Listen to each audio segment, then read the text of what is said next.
All right, you're back. We're back.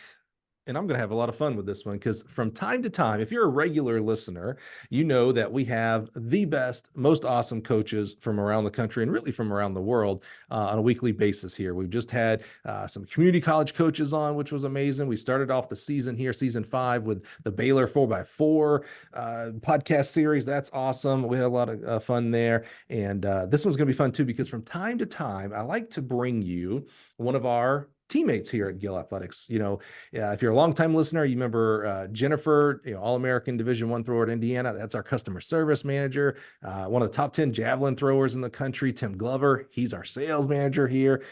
We just have a good time, really authentic love on coaches in the sport of track and field. So we like to surround ourselves with coaches and track and field athletes. And today is no different. This is going to be a good story. I think we're going to have a lot of fun. There's going to be a few laughs here and there. Help me welcome our customer service rep, Kortney with a K. I always love that. Help me welcome oh my gosh, I can't even remember my tagline. Here we go. Help me welcome the wise, the wonderful Miss Kortney Ross-Oates. Kortney, how are you today? I'm good. How are you doing? It's always odd when I do the introduction because the guest just kind of sits there and it's like, all right, when's he gonna, like, when are we going here? But you did good. I appreciate that. Yeah, thank you. Thank you. Hey, this is going to be a lot of fun. You and I met a long time ago, actually, and, kind of had workings through like Team Pacer and things like that throughout the years. And now we get to be teammates, which is really a lot of fun. I get to see you more. That's always fun. That is true. Yeah, it is fun. So why don't we start with, before we get into the sport and how you got connected to the sport and some of the really amazing things that you've done, let's step back and actually talk about the present here. You are on our customer service team. Why don't you tell people, some people, maybe they think they know what customer service for Gill Athletics means. Maybe they know because they've talked in and called one of our amazing people. Why don't you give us just kind of a 30,000 foot level of like, what do you do for Gill Athletics? Yeah, so basically what I do is I answer the phone. So if you call in to Gill, there's a team of us here. So the customer service reps, we answer the phone whenever you call in. And so we answer whatever question that you have and we get you to the right person.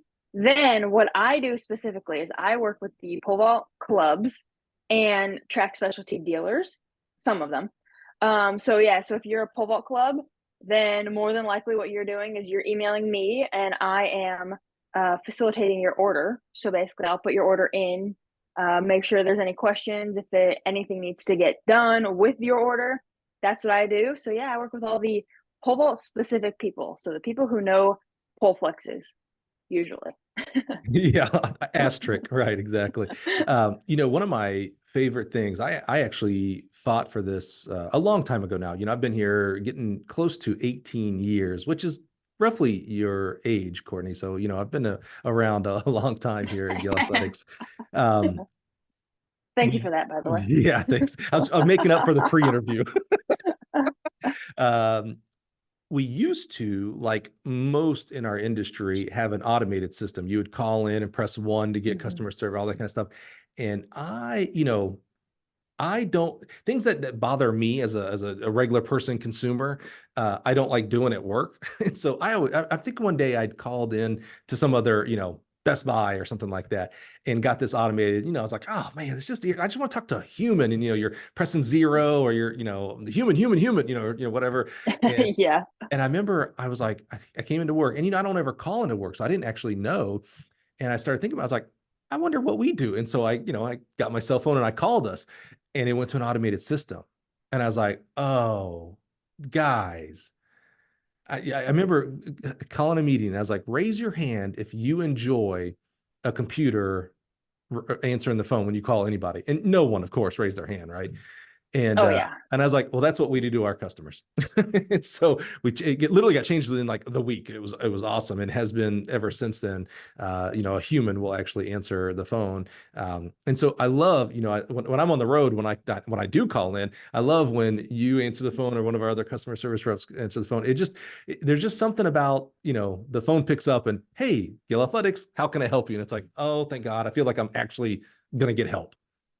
Yeah. It's not going to send you to some random thing. You're asking for support and it sends you over to accounting. You're like, what? That's not what I said. Exactly.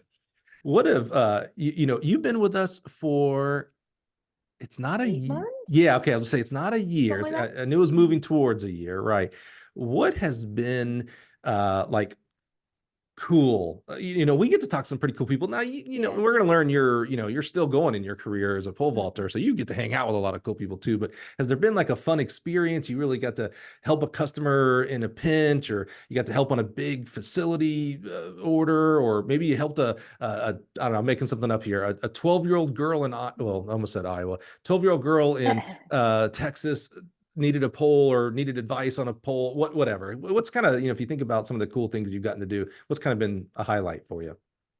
Yeah, actually, so one specific story comes to mind because the other like a few weeks ago, Trey Hardy called in Oh yeah. and I like answered the phone and I knew his voice immediately That's because right. I follow him on Instagram, so I follow him and I was just like, "How can I help you?" And I'm like sitting there like, "My husband's name is Trey," like just like because he gave his spikes back like when my husband was in high school. He gave them to Trey, my husband, and so there was this whole like backstory, and I'm just sitting there like awestruck that the fact that I'm like talking to Trey Hardy on the phone. I'm just like, all right, your order will be out in a couple days. And I'm like, I had to message the team immediately afterwards, and I was like, you guys, guess what? And they're all just like, huh? Who'd you talk to? And I'm like, you don't even know. But besides that, the other day, actually at a track meet out here in Arizona, there a kid needed some help because he was going from 14.6s to 15s and he didn't know like the flex jumps he should do. Mhm. And so I was actually able to go and talk to his coach, and they were pacer poles, of course. And I was able to go and like, help them be like, okay, here's what you would want to do. This is what I would recommend. And so basically there's been a few situations like Wow. that where just helping people with the flex jumps has that like actually is very satisfying to me because then I know I'm like helping them because you're not going to a pole that's, significantly stiffer and then you're just going to get stood up and you're like, what the heck is going on? Um, so yeah, I do that actually pretty regularly, but the one in person was pretty cool. And then talking to Trey Hardy, that's pretty cool too. Well, shout out to Trey, and I remember when you messaged that because I was like, I coached him as a freshman and sophomore in college, and he was a good, he's a full-fledged man. He's a dad and a husband, and Yep. also married to a now former vaulter, Chelsea, of course, and Yep. but he was a good kid. I knew he was an 18, 19-year-old, Mm-hmm. and he was a hard worker. Learned it from scratch. He was not a multi kid in high school at all. He was a vaulter and hurdler, and really, we talked about a month ago about what he's doing in Austin right now and down in Texas, and really proud of him. He's just a cool guy, just a guy. You would Yep. not know outside of even now at his age. He's got to be. He wasn't that much younger than me, so he's probably 40-ish right now. You're 39, 40, and still looks like dude could go score 8,000. I mean, it's a Oh a yeah. little bit insulting actually when I compare pictures between him and I on what he's doing there. Well, even his wife too, Chelsea. Yeah, she's Oh, still I in haven't, good shape I, too. I imagine. Yeah. I haven't seen pictures of Yeah. Chelsea, but I imagine I've seen pictures of their Hmm. beautiful children. Good Lord. And let me tell you what, coaches, if you want to start the recruiting game early, give Trey and Chelsea a call. They have a couple of kids, and that's not bad genetics to start with there as well. So shout out to Trey, love him to death. Yeah, I love your story there about helping that kid from 14.6 to 15. It's easy for us to forget.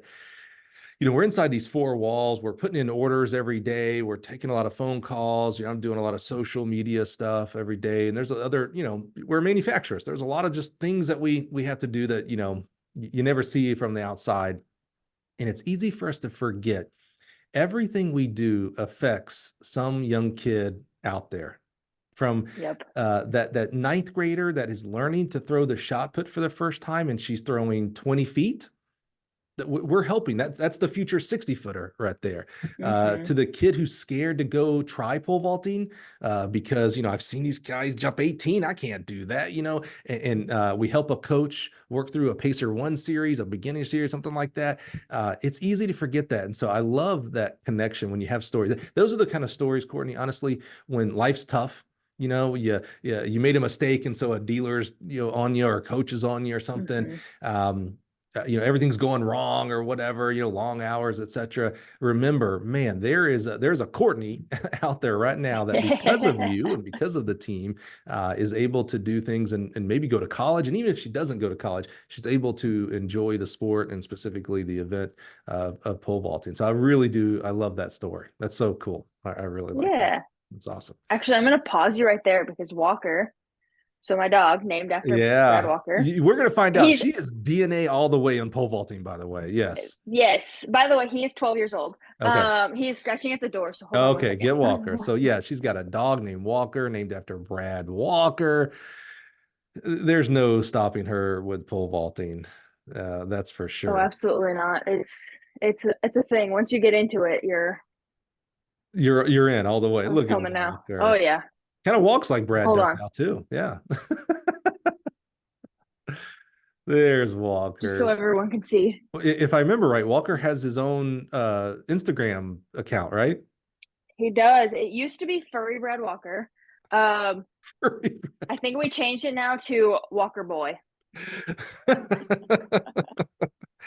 All right. Well, He also has his own pole bag. but before we hop into your history, let's look at the whole picture of pole vaulting. So, okay. So, Kortney, we're going to find out the many, many years and how you got into pole vaulting and things like that. You work for a pole vaulting company, Gill Athletics. You have a dog named Walker, named after one of the world's greatest vaulters, Brad Walker. And you're married to a pole vaulter. Yep. I mean, were mom and dad pole vault? I mean, is just everything pole No. vaulting? No, not at all. Okay, all right. At least there's some, I don't want to say normalcy because, pole vaulting's normal. But yeah, so why don't we talk about husband real quick and because he's listening. So he's going to be like, when did they talk about me? That's what he's really concerned about. So introduce who your husband is and then we'll kind of go back and then work forward, if that makes sense. Yeah, no. So my husband is Trey Oates, or specifically Olden Trey Oates. He goes by his middle name. He is from Georgia. So grew up in Atlanta, Georgia, outside of Atlanta. Went to college in Birmingham, Alabama. So he went to Samford, so SAM, not Stanford. He jumped 565 in college. He came in fourth of the 2016 Olympic trials. Barely missed the team. That was the year where 570 made the team. And so he went straight to it, cleared 560, went straight to 570, and he missed, unfortunately. Was close, but missed. And then now he coaches at AZPVA, so Arizona Pole Vault Academy. He is my coach now, which we'll get to that story later, but so long story. I've had a lot of coaches, but yeah, so he's now my coach. He has jumped 582 this year. So the Olympic standard, 19.1. And so, yeah, now he had a great indoor season, came in fourth at U.S. Indoors this year. And now we're just preparing for the Olympic trials. He's already qualified, so we've already got our tickets to Eugene this summer. And yeah, I mean, that's the basic, his pole vault history of Trey's life. Yeah, I overlooked a lot of things with Trey, especially when you guys got married, because he went to Sanford and I went to Troy, and there is a little now. When I say there's a little bit, because Troy is on top of Sanford, but he was a bulldog, and it was like, well, that's nice. He went to Sanford. Definitely was better off going to Sanford as a pole vaulter than any other school in the state. He picked, oh yeah, the coach out great. there. Yeah, he does a pretty good job. Good guy. Why don't we talk about how you two met? Because that seems like a softball question. How do two pole vaulters meet and then eventually start a romance and then get married? How did you guys meet? I assume at a track meet. So it's sort of. So my ex, if you would guess, was a pole vaulter. And noticing a broke theme. Hey, my first ex though was actually a high jumper. Okay. Way to branch out, Kortney. Good job. So I was still friends with him. We had been broken up for a while. I went up to watch him at the 2016 trials because he qualified. He actually was the guy who slipped off the pole at the trials and got on the morning news. That was my ex. But so while we're sitting there, we were watching because I didn't qualify. That was actually the last USAs that I didn't qualify for. And I was like, I'm going to qualify for every single one after this because there's no reason why I shouldn't be out there. But we were sitting there watching, And so Trey came in fourth, and I was like, oh man, he's cute. And so I didn't say anything to him then because, of course, not in person, absolutely not. But then a couple months later, I had followed him on Instagram, and then I DM'd him on Instagram. So I sent him a message, and I was like, hey, I think you're cute. What? Is literally what I said. Hold And on. he That was said, your message? it was. Plain and simple, straight to the Wow. point. Yeah, dude. I love that. Hey, that's all I got to say sometimes. And, Just, and I think he you're cute. and he replied, new phone, who dis?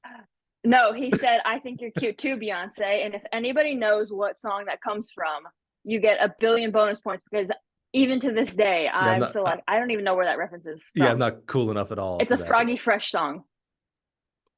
So someone out there has got to know it because I still don't know it. But yeah, so he said, I think you're cute too, Beyonce. Froggy Fresh. Yep.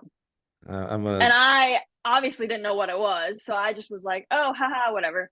Then Yeah. deleted our messages and then Hold started on, talking to him the next day. hold on. What were you thinking when he responds back? I think you're cute too, Beyonce. And you're like, my name's Kortney. It's I'm in my Beyonce, Instagram. okay? Yeah. Were you like, am I supposed to call this dude Like, Jay-Z or something? Like, I honestly really don't remember. I was like, I think I was so embarrassed that I messaged him like that. So then I just deleted our messages. And then he messaged me the next day, and we've been talking ever since. We've talked every day since then. And that was the end of 2016. wow. And he Yeah. was he still living in Birmingham? Yes. So I'm 3 years older than him. Yeah. So I was in San Diego at the Olympic Training Center, Wow. and Yeah. he was in Birmingham, Alabama. Had another year of college left. Right. So yeah, we did distance for a Wow. while. That's amazing. All right. Well, I'm sure we'll catch up more on that. I need to call, or maybe I'll DM him. I got to be like, hey, what were you thinking when you get this DM from Kortney Ross and it says, that's it. I think you're cute. Not, hey, how are you? Hey, saw you at the meet. I think you're cute. Like, I like, there's, guys don't get told that a lot. I don't get told that a lot. And I've been married for 16 years. My wife don't tell me that. So there's a little bit of like, oh my God, like, oh, we can't say that out loud, of course, but it's like, oh, that's pretty cool. I love that. Awesome. Yeah, you Okay. should ask him and give us an update. I would, me, I can't remember if he's on Twitter or not. I'll hit him on Twitter because that's where I live. So Yeah. we'll figure it out. Okay. Let's get in our Wayback Machine. So we've been talking about pole vaulting, and again, you are pole vaulting through and through. I feel like if I cut you, vaulting poles just come out of you. No blood. You've been I do have the vaulting. Altius tattoo on my arm. I wondered. There had to The be some. Olympic motto. It's pole Cities vault. Altius Forius. It's pole vault.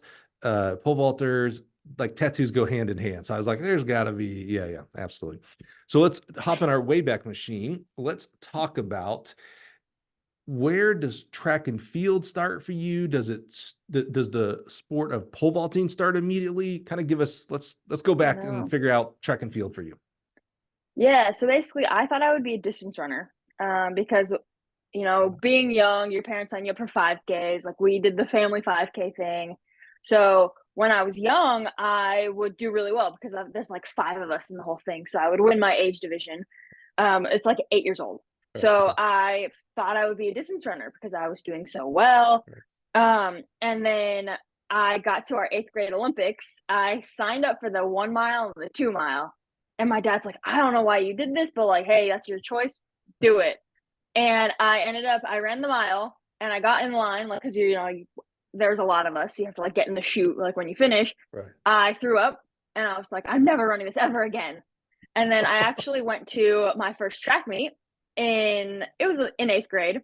I ran like the 200 and the 800. Oh, okay. Because I was still like convinced that I was going to be a distance runner.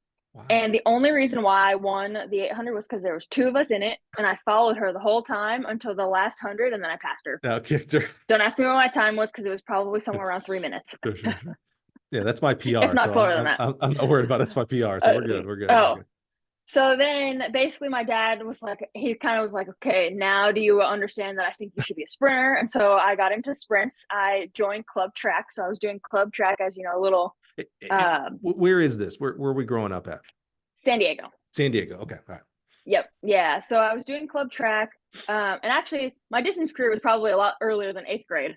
It was like elementary school. So it was the 5th grade Olympics, not the 8th grade Olympics. Okay. Wow. Yeah. Because at that point I kind of knew I wasn't going to do distance.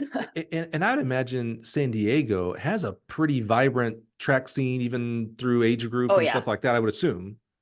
Oh yeah. Oh yeah. There's club track everywhere. You have, your Alexander Lightning Express. Like, you've got all your, like, the mom with the cowbell. We've got all those track meets. But yeah, so this was elementary school is when Okay. this was. Yeah. And so yeah, so I'm doing club track, and I would do the 100, the 200 long jump. And actually there were several meets where I had to run with the boys because I was too fast for the girls. Wow. So they would put me in with the boys heats. And so I was like, oh, okay, cool. Yeah. Like, okay, I'm fast. Like, great. And there was one track meet where we were sitting waiting for like the finals of the 200, and we're watching pole vault. And my dad was like, oh, you should try this. And I'm like, heck no. Cause the girls are, like bending a pole and they're going over like 10 feet. And I'm Right. just like, absolutely not. I am not doing that ever. Like, no way. That's funny. Well, the next weekend I was at pole vault practice. And then I stuck around. Wait. So because what changed? Because I can 100% my dad. understand. I'm not doing that. I'm not going in the air. My feet are not leaving the ground. And a week later, you're at practice. My dad made me do it. That was what changed. Is that right? Dad was like, yeah, give it a Yep. shot. Yeah, we're going. Yep. Yeah. So my dad made me do it. At least this is the way I remember the story. If you Sure. ask my Yeah. dad, he'd probably say something different. Yeah. But this is the way I remember it. And I stuck around because so it was in the backyard of somebody's house, and which actually it was Anthony Curran. His brother was my first pole vault coach. Is that right? So the UCLA, the former UCLA coach was his brother was my first pole vault coach. But it was in the backyard of this family's house. The sun was really cute, so I stuck around. And they had snacks. They had popcorn. Snacks. I was like, okay, fine, I'll keep showing up. Do you remember? So I love that you can remember the first time you saw the event and your reaction of, no way I'm doing that. Oh. Do you remember? Okay, so a whole week later, you're at pole vault practice. I assume at some point, maybe in that first practice, they're like, all right, we need to get her the feel of getting off the ground, like to excite her, to keep her in the sport. Do you remember the first time your feet left the ground or anything like that? Do you remember like the feeling, or, you can be excused. You've vaulted many, many times since then. So maybe it's a distant memory. Yeah, honestly, I don't really remember the feeling. I remember what it looks like though. I specifically can remember like there was just at one point I have this picture in my head of where I'm standing on the runway and I can see what the pit looked like, and I could see like the backyard and the popcorn bowl, because apparently I was very, very into that popcorn bowl. I can remember that, and I can remember the pit, but that is about it. And I can remember where it was because it was in Temecula, California. We drove up there. And that's all I can remember. Wow. And I remember holding the pole. Do you this is small tangent, but I promise it actually correlates here. Do you listen to podcasts at all? Besides the one that I host, do you listen to other podcasts? Crime Junkies, but okay, cool. Otherwise, no. There's a one of my favorite authors. He's actually a track guy. He's a big track fan. He's been on the another track podcast. There's an author named Malcolm Gladwell. Does that name ring a I've bell heard at of all? it. I think so. His big books have been The Tipping Point, Blink, Yep. David Glad. Yeah, great. He's just a great storyteller. Well, he has a podcast called Revisionist History, where he talks about forgotten and misremembered things or misinterpreted things, etc. Well, he had an amazing 2-part series, probably about 2-3 years ago now, about memories and how we think memories are like recorded on this, I'm gonna date myself, VCR tape in our head, and we can just recall them whenever, when actually the way life works, memories change. And so I love that you're kind of cognizant of that, because you're like, hey, this is how I remember it. It could have been different. Or, obviously, like I shouldn't say I bet you, it wouldn't surprise me that in that setup, that picture you just gave of on the runway and the popcorn bowl, that the popcorn bowl actually wasn't there, but you remember popcorn. It's like, oh yeah, we had that in the back room, and you're like, oh, but in my memory, it's right there because I really like the popcorn. You know what I'm saying? It's just interesting to me how memories work, and his podcast was phenomenal on how podcasts or how memories work and really don't work. So it just kind of made me think about that, and you're cognizant of that, which is interesting. Yeah, they had popcorn at practice. That's It it. was good popcorn, I guess. I love it. I love it. This is such a weird question. Do you still love popcorn today? I don't know why. I mean, I don't eat it as much. It's not like an obsession, Okay, but okay, like I that's what I was still like wondering. popcorn. That's what I was wondering if it was like it became like this thing's like, oh yeah, when Courtney's No, around, it's not a she has thing. popcorn. All right, No. good. All right, cool, cool. Just checking. I'll scratch that off the company Christmas gift list. All right. Yeah, yeah. So did you stick? Not did you stick with it? Because spoiler alert, we know you still vault, but did you like? Was there an instant hook, or was it like, yeah, maybe I'll go back to distance or sprinting or long jumping? Well, ever since I threw up distance running, I knew I was not going to do that anymore. So That's fair. that was a hard no on the distance. And I mean, I think it was kind of one of those things where my dad just kept taking me and I just kept going because I was like, well, I might as well.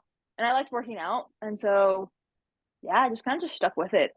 I mean, that's like, it doesn't, I guess I never had like an aversion to it because I don't remember being like, I don't want to go. Mhm. The only ever time I would say I didn't want to go was if my dad couldn't go with me, like up Mm. to the point where I could drive because I didn't want to be by myself. Especially at first, like when I would go to like new practices or like go to a new coach or a new situation where I didn't know anyone, I would make my dad go with me. Little bit of shyness or introvertedness? 100%. Yep. Wow. Oh yeah. I That actually have this thing where I sweat a lot in social situations. So hyperhidrosis. So I sweat through my armpits a lot okay. in social situations, which now the whole world's gonna know. Yeah, I'd say Courtney, you know we're But recording this, right? Okay, cool. All right, good, good. All right. but the reason why I say it is because I actually was sponsored by a medical company for my sweating. So I'm Oh, like, hey, yes, that's it right. got me somewhere. Yeah. Turn every negative into a positive. I love that. Yeah. Exactly. Well, that's really interesting. Do you, you know, you've become an amazing vaulter. Were you naturally like within the first, I'll call it a month, was it like where people are like, oh, wait a minute, yeah, she's found her gift? Or, like a lot of athletes, did you struggle to start with? No, I was pretty naturally good. Mostly because I was fast and I could hold high. So I wasn't always so I'm 6 feet tall. I wasn't always awkwardly tall though. So like you know Mm, how a lot of girls mhm, when they're tall by fifth grade. right. I kind of was the same height as everybody, and then just kept growing. So I grew 2 inches in college. Um, Wow. and so yeah, so I was never awkwardly tall, but I was fast. Hmm. So I could hold really high, and I was just purely just like straight up athletic because I did soccer growing up. I did not do gymnastics. I was going to ask. Yep. Still Hmm. have not done a giant. Will not do a giant. I can hold a handstand for about 5 seconds. But yeah, so I was just athletic, and so it was very easy. So when you first start pole vaulting, if you're athletic and you can run fast, you generally can go pretty high pretty quickly. Mm. And I've noticed that. So I have one kid who we're working on his speed. He's not very fast because I coach at a high school out here in Arizona. And he has been working at it for the last like 2 months and has cleared 5 feet. Then I have another kid who he literally showed up 2 days ago and he's already cleared 8 feet Mm. because just solely because he's faster, he's slightly taller, Hmm. and he does high jumps, so he has a little bit of hops. Hmm. So literally, just because he can hold higher on the pole and is faster, Wow. he's jumped higher. Yeah, that's And so that was me. interesting. I was just able to hold high and run really fast, and thankfully, I had pretty good coaching through high school too. So great segue because I was going to ask about high school. So you go into high school, and today you mentioned track clubs. There's a tremendous, and I'm sure we'll touch on this a little bit later on. You already mentioned you kind of work with a lot of them here for us at Gill. There's a lot of pole vault clubs. I mean, like the whole club is nothing but pole vaulting. And sometimes that can cause conflict on a high school side, and a lot of times it's Yep. positive too. Were you high school only in high school? Was there a pole vault club back then? Again, San Diego, I feel like has everything in regards to outdoor and outdoor sports before everybody. So I would kind of maybe think there would be back then. Oh yeah, yeah. So there was, which actually, there was a house for sale near where my parents live that had a pole pit in their backyard, and it was like 5 minutes away. And I Wow. was like, where was this when I was growing up? Who is this? I still don't Right. know who it is, but I was like, how do you have a pole vault pit literally 5 minutes away from where I grew up, and I had to drive 40 minutes to practice every day to go pole vault. Oh man. But yeah, so I had a club coach. So I started out with the UCLA coach's brother, Right, right. and then I moved to it was at Cuyamaca College, Wolfpack Track Club. Lyle Barton. I moved to Okay. him, which they are still around. I don't know if it's called Wolfpack Track Club anymore. That might just be Cuyamaca's mascot. I just remember it was at Cuyamaca College. Um, I was with him for a little while. My dad actually coached me for a little bit because Lyle couldn't be at many of my track meets my freshman and sophomore years. So my dad was my coach for a little bit there. Hmm. And then I moved to Mike LeBeau, Hmm. who he used to be the multis coach at San Diego State. Ended up, he moved up to Encinitas, Carlsbad, so northern San Diego. And so that's why I had to drive, was because he was up in North San Diego and I was kind of like mid San Diego. Mm-hmm. And if people don't know, San Diego is huge. Mm-hmm. It's pretty big. And so I was with Mike LeBeau through my junior, sophomore, summer, junior, and senior year. And so he was a really good coach because he was also a personal trainer too. So I really got into lifting weights. So I knew how to power clean. I knew how to, we didn't snatch really. We did like a lot of kettlebell snatches, but I knew how to lift before I even went to college. And that was what helped me get consistent in high school too. So I jumped 11-1 my freshman year, straight poling. My sophomore year, they made me bend a pole. I jumped 12-4 once and then couldn't get close again because I just wasn't consistent. And then I started lifting weights and became consistent and jumped 13-4 my junior year. And then I jumped 13-6 my senior year. And this was 06 to 10 time period, roughly. Yep. Yeah. I Okay. graduated in 2010. You Yeah. know, it's such an amazing event. And for the women's side, girls side in high school, women's side collegiately and above, it's still, this is kind of amazing. It's still a young sport Yeah. as far as mass participation. You know, it really, I mean, boggles me today. You know, it's 2024. We see, you know, amazing heights. You know, Jen is coaching this just super stud up in New York right now. And, you know, there's programs all around that always do a good job, Oregon, et cetera. They always do a good job. But 24 years ago, we just got it. I think 2000, right? Was the first time in the Olympics. So just Yeah. 24 years ago. That's yesterday, Mm-hmm. by the way. And we finally allowed women to jump in the Olympics for the pole vault. It still just boggles me. So you're Yeah. still seeing really a lot of movement, a lot of you know, more, not only more higher heights, obviously, as we continue to set records and things like Oh, that, yeah. but we see the 100th best girl Mm-hmm. vaulter is way tremendously better than what, you know, the 10th best vaulter was back in the beginning. So it's really Oh, amazing yeah. how it Because, like, continues to evolve. yeah, when I jumped 13-6, I was number 2 in the nation. Like, I was a high recruit out of high school. Yeah. And nowadays you jump 13-6 and you're probably, I mean, you're probably still up there, Mm-hmm, definitely. mm-hmm. But there's at least, you know, like 10 other girls maybe. Right, right. Like there's a lot more girls who are jumping 13-6 in high school than Yeah. back in the day. That's amazing. Back I in the day. remember Just dating when myself. exactly, yeah. When you know, I was coaching at Troy, you know, the school that's a little bit better than Sanford. And I left there in 2000. And I remember we were kind of introducing the pole vault at that time. And I remember if you jumped 9 feet, 10 feet, you know, we were Troy, we weren't at a Power Five or anything. But if you jumped nine, heck, we probably couldn't even recruit a 10-footer, to be real honest with you. Because there just wasn't that many, you know, and, you Yeah. know, 10. Yeah. It was, you know, you jump 9, it was like, holy cow, like we got something to work with here. They know how to jump 9, you Yeah. know, and Yep. it's amazing. It's amazing. Okay, Oh, yeah. so how did you how did you navigate high school club coaching Mike LeBeau? I've met him before. Mike LeBeau. LeBeau, thank you. In high school responsibilities, you were sprinting and jumping for the high school team, so Mm-hmm. you had to have a coach there. How did you navigate those waters with that kind of different those different coaches and different, you know, they have different motivations for you? Yeah, well, it was tough. I had to sit out a couple meets because I would go to nationals and I would miss some dual meets. And so then they would make me sit out other dual meets as punishment, which was fine with me because I didn't pull a lot at dual meets anyway. So it's like, hey, okay, fine. Mhm. But it was tough. There was a lot of pushback from the athletic department at my high school because they didn't like that I was training with somebody else. Mhm. But it was like, well, do you want me to be good or do you want to hold me back? Mhm. Was kind of like, so we made it work where I would not pole vault in my high school. So I did not pole vault at my school at all, like my junior and senior years. I did my freshman and sophomore years just because I didn't really know yet. I didn't have Mike to go to. And so I would show up every day to practice. I would sprint with the team because I was a sprinter in high school, or in the 100, 200, and the 4x1 and the 100 hurdles. And I long jumped. So I had other events to do. So there were other things to do. So that was where I got my running workouts in, was at school. Mhm. But thankfully, my senior year, I only had 2 classes. So we did the 4x4 and 4. So we had 4 classes at the beginning of the year and 4 classes at the end of the year. Right. So 2 were before lunch, 2 were after lunch. And so I only had the first 2 my senior year. So then I would, right after lunch or at lunch, I would leave, go train with Nick. Nick is now-ish. I would go train with Mike. And then I would come back and go to high school practice afterwards. So I would drive all the way up to him, go pole vault, lift, come back, and then sprint with the team. So we made it work.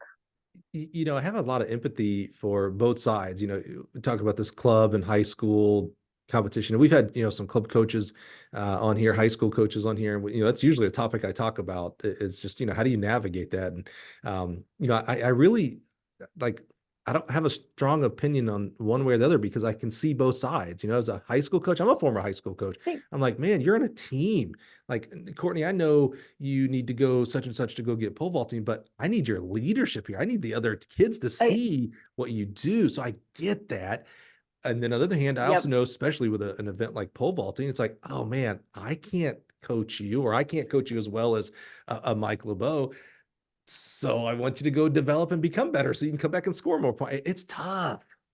It is tough. Because I mean, we're dealing with it now out here in Arizona. There are a few kids who are good, and their high schools actually are very, for the most part, are good to deal with. Because so it's like when you have a really good athlete, as long as they're respectful, they show up to school practice, they're there, then it's kind of like, okay, like as long as you're a part of the team and you're a team player, we're good. Who coaches you at a meet? Like, if so, a lot of times with AZPVA. So I don't coach at AZPVA. I'll fill in every now and then if they need me to, but I don't coach there. So I coach at a high school. So then I'll see AZPVA kids at these meets because the Trey, Nate, and Garrett, they do not coach at meets. They only coach at AZPVA, or if they're at a meet and they say, okay, we're going to coach these kids, they're doing an unattached meet, then they'll coach them at that time. But if it's a high school meet and like Trey comes with me to the high school meet, Trey's not coaching any AZPVA kids. It's the kids can come up to me and they'll ask me like, oh, hey, can you help me? And I'll be like, okay, well, you need to go talk to your coach. So if they have a coach, it's not stepping on their toes, because it's like at this meet, your coach is coaching you. Right. If they want help, and like I know a lot of the coaches now too, I'll like offer them help if they want it, or we'll just talk about it. Otherwise, I mean, it's kind of like sometimes they'll be walking back and you're like, you might want to hold a little lower, but like ask your coach about it. But yeah, we try not to step on toes. And real quick, sure. You keep saying AZPVA for us that don't know that. Define that real quick, just so we know what we're talking about. Yeah, Arizona Pole Vault Academy. Okay, perfect. And that's Nick. That's Dean Starkey. Dean. Dean Okay, Starkey. right. Yeah. Nick is Risen Performance. Okay, sorry, I get those two mixed up. Yeah. Okay. Yeah. I've actually been out there with Dean. It's really cool. I really like the place.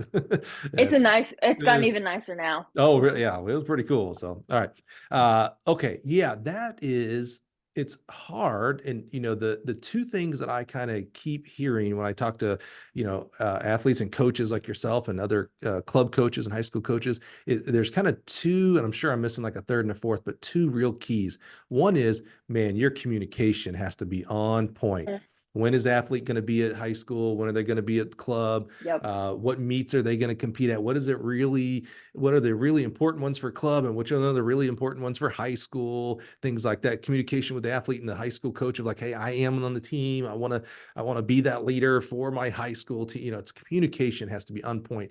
And the second one is, you got to, as the adults, you got to drop your egos. This can't be about, well, I know more than them and they know more than, or, you know, they don't know as much as me. And I'm the high school coach. So, you know, by the way, the other side, I'm the club coach. So, you know, my way or the highway.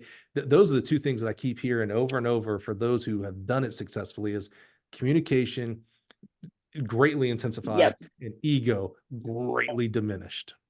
Well, yeah, and especially when you have a kid who's top in the nation, it's like you want them wearing your high school uniform. So it's like the AD, the best situation for them is to work with the kid. So like, yeah, we have a kid who is number 4 or top 4 in the nation right now, who jumps at AZPVA. And I mean, he has to deal with his high school coach, which for the most part is a good relationship. But then there are some meets, so like Arcadia. He's going to Arcadia this weekend, which is an elite high school meet. But his school wasn't going. And so it was one of those situations where it was like, well, if you want me to represent you on the national scale, well, then like you're going to allow me to go and represent the school. Mm-hmm. And so it usually ends up being where it's like, okay, well, if you want to go to that, then you've got to pay your way. Like school's not going to pay for you to go there. Which, I mean, shoot, in high school, I really didn't have any support from my school. Like even the state meet, my dad just drove me up there.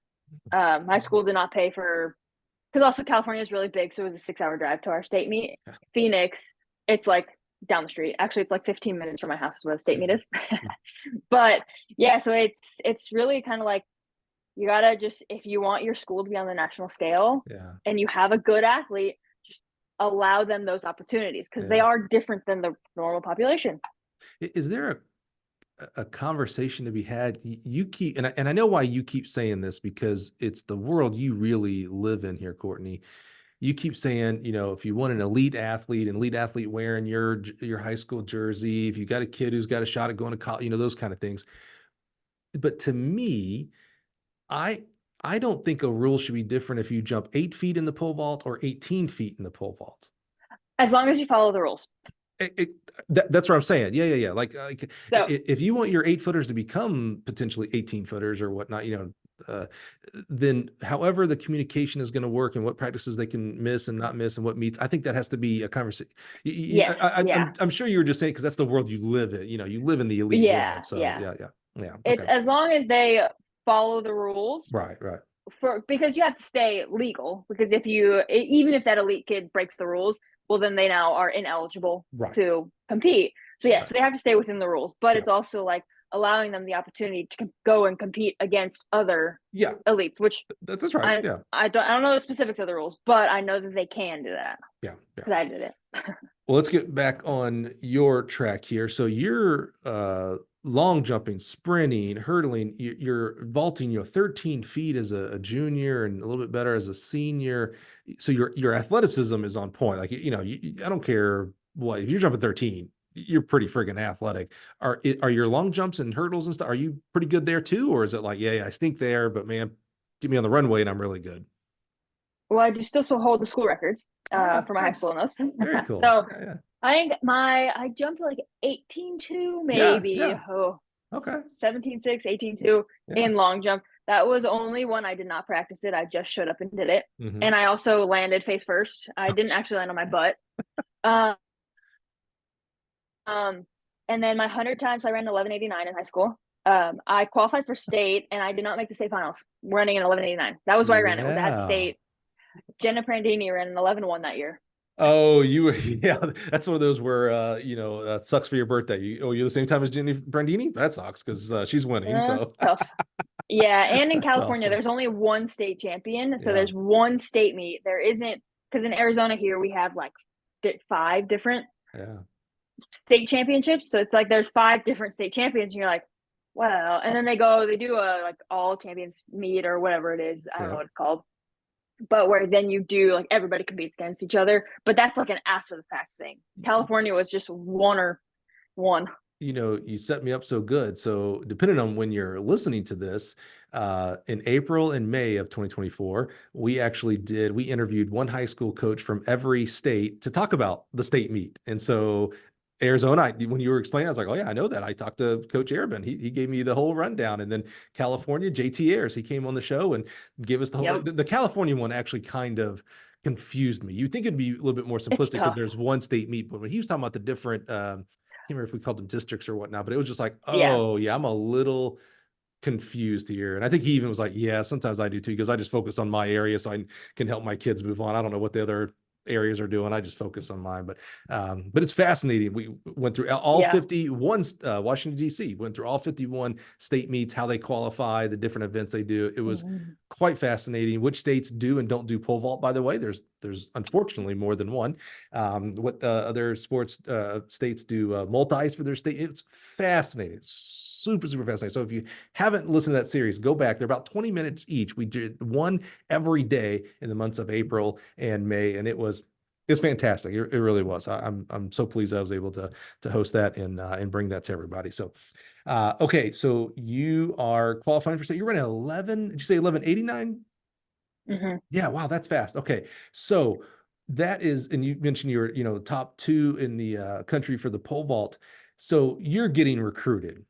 So what are you, how did the recruiting process go? And what are you at that time thinking academically and therefore, because to me, it's just crazy that we make 18-year-olds pick their majors and therefore their quote unquote professional lives at 18. That's just crazy to me. But what were you thinking as an 18-year-old, college-wise, study, I'm going to become a doctor, a business owner, etc.? What were you thinking? I was just gonna pole vault. That was it. I was gonna do track. That was why I was gonna go to college. Like I didn't really care about school. I did what I needed to do to pass all my classes, which was I had like a 3.5 in high school. Okay. I basically just I did my homework, did my test. That was it. I didn't really study. Mhm. But it was because I was good at track. So I was just like, I mean, I'll get in somewhere. Mhm.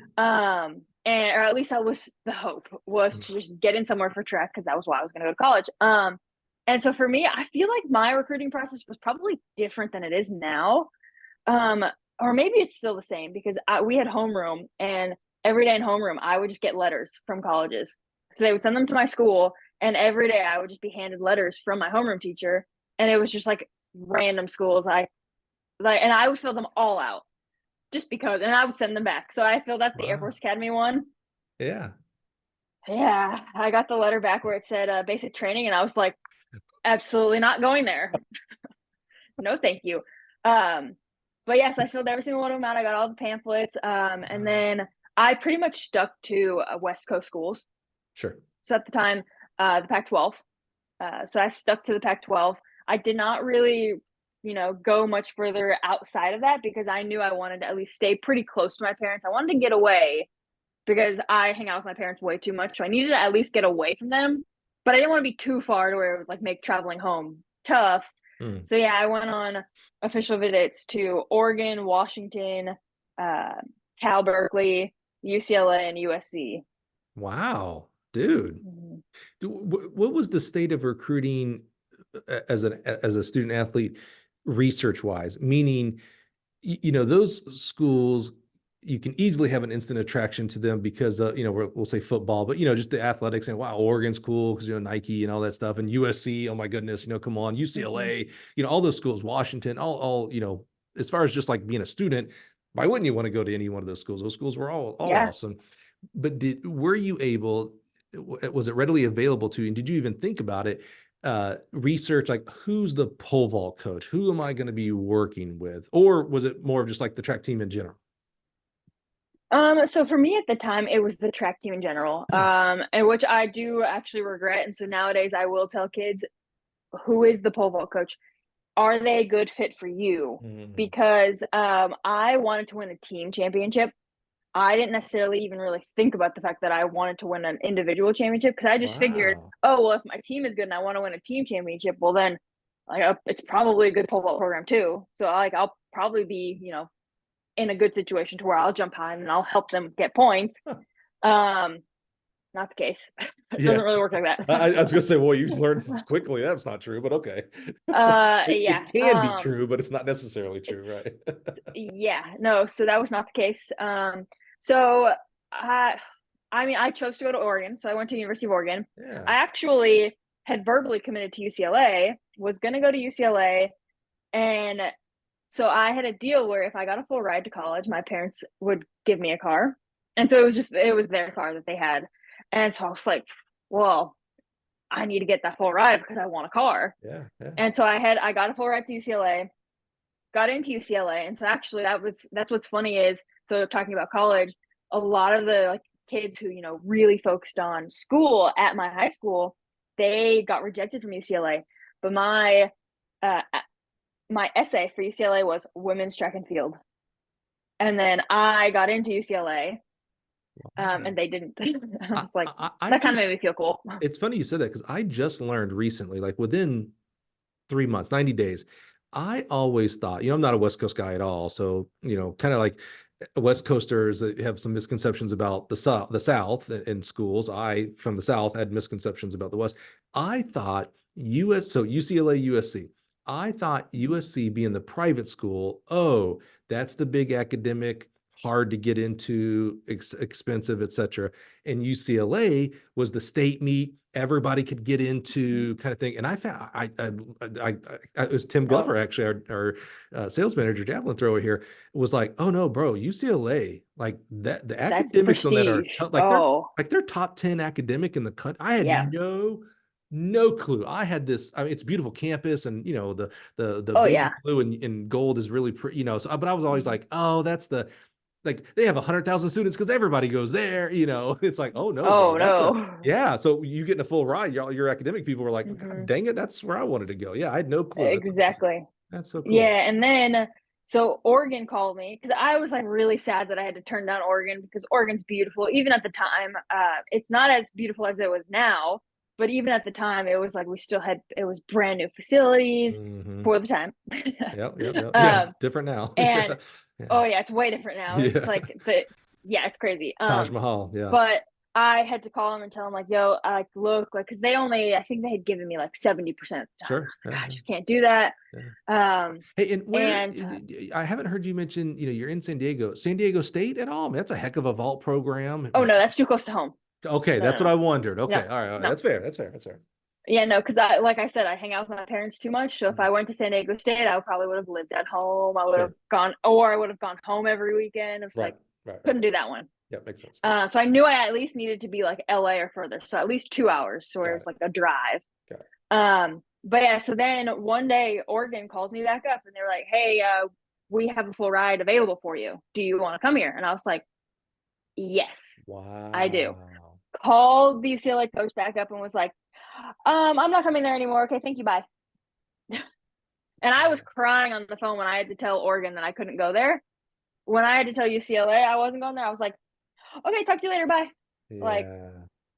Do you no know, tears. do you know the backstory of why you got that full ride? Here's Someone else, they offered it to somebody else and then they left. Yeah. Here's what I Yeah. mean. I'm good friends because I recruited him out of high school with Justin Gatlin, and Mhm. Jay was being recruited by Tennessee. And I'm sure, much like we talked about our memory, this is stories coming from Jay and from, Vince and other people. They were offering Jay a 50% scholarship. And Ricky Harris, who, I don't know if you know that name, was a Mhm. Studley 400 hurdler, uh, backed out of Tennessee and went to Florida. And so Vince went to Bill Webb and said, please let me give this kid, Justin Gatlin, a full ride. And so that's how because he was getting a full ride from LSU and Florida, all the other places. Uh, and Yep. that's how Tennessee got to move it up to full. And that's Mhm. why Tennessee, that's where he really wanted to go. That's where he goes to school. And then, history, he becomes first freshman in the 100, 200, Yeah. all that other kind of stuff. But I always wonder when someone calls back and says, Mhm. hey, I have a full, it's like, oh, some kid, it's, because the level you're at, it's some studly kid. Like, I don't know if we know that person's name. And if you do, don't say it out Yeah. loud. But I it's like, don't know oh, it. that kid chose to go to UCLA, and now that opened up, or it's just funny how Yep. the world works on decisions. Yeah, yeah, Oh yeah. Oh yeah. Money becomes available or goes away. yeah. But yeah, So, so so you someone get he to was like, so go we to had someone not Oregon. commit Mm-hmm. and so we have this money available for you. So yeah, so I gotta go to Oregon. Oh man, Um, well, when you're from San Diego, maybe think about the weather yeah, before sure. you go to somewhere Yeah, cold. yeah. Because it's like 45 and rainy pretty much every day while you're at school. The only time it's really nice in Oregon is when you're not in school.